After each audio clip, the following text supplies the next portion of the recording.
Hey, what's happening? I am so happy to see you right now. I am definitely glad that you were able to take a couple minutes out of your busy schedule to sit and have a conversation with me. I know you've been struggling lately trying to, overcome the things that took place in your past, and it's causing you some strife in your present and making unclear of what your future holds for you. But hopefully in this conversation I can give you a bit of advice that will help you to overcome those matters so that you can head into your destiny and who you are supposed to be, which is greatness. Now, how I want to have this conversation is through spoken word with narrative.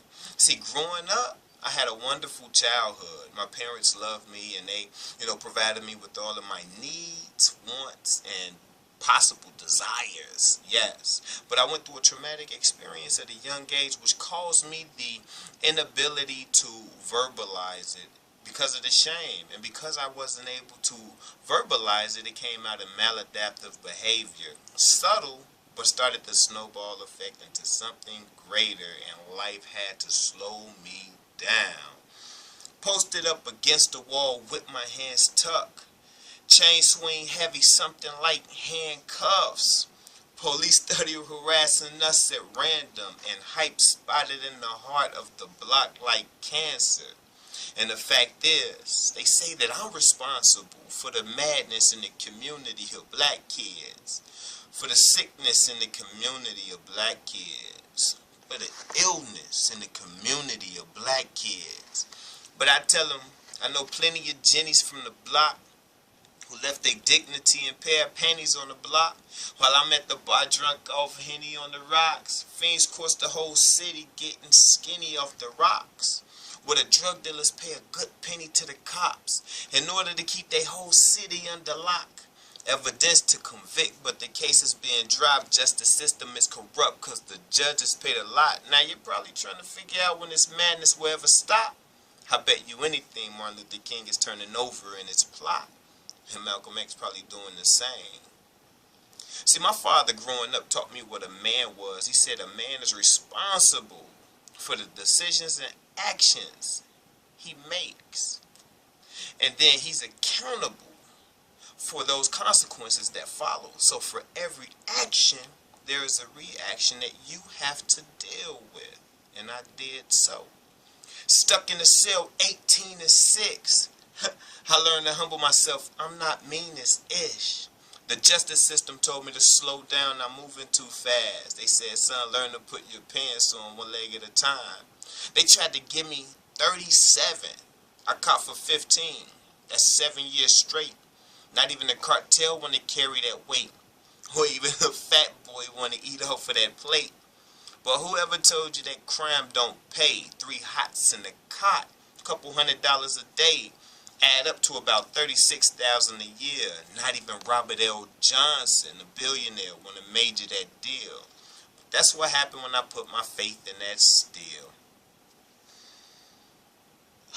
Prison time. Sitting in the cell all by myself. God said that I needed to get you alone so that I may change your perception on who you are, so that you may see the world differently or through a different light. He said I had to get you away from all of your vices that you enjoyed, that empowered you to be that person that you were and weren't supposed to be. I sat back and I thought, I said, Lord, use me. Whatever you want, I'm open. He said, I'm going to do just that. So I'm finally here to give the people what you've been waiting to hear. And I'm the heir to the throne, and I'm about to take my rightful position in the chair. And I dare even to whisper through the air for anybody who wants to take it there. Couple of rounds in the ring with the king ducking and dodging the punches from the contenders trying to box me in the corner. Like a fish out of water into the frying pan, pour out a little liquor where I stand for the people who still here. Like the rebirth of the earth without a drop of the rain, I'm hot. Remember the name alumni to the date of my demise. Even King David was a man after the heart of the Lord. What was the difference between him and I? I was a man after the cash on the street. There's nothing new underneath the sun or even above the feet. So how could I ever face defeat when it seems as if my son stares me in my face and success is chasing me? Yes, the ruler's back. It's possible.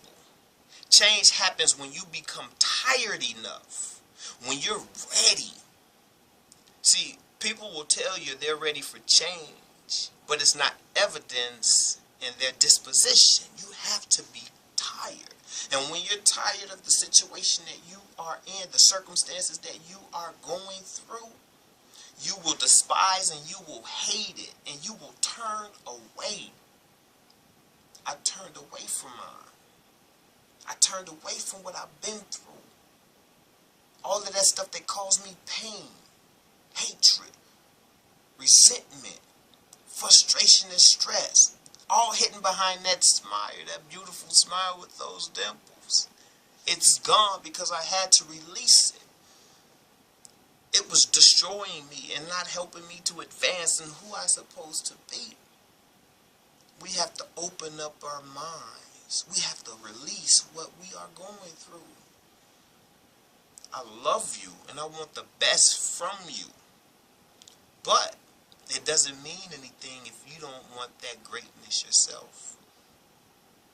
Yo, let's get it. It's too much life to experience. We're going to have our ups and downs. But it's the lessons that we come out with.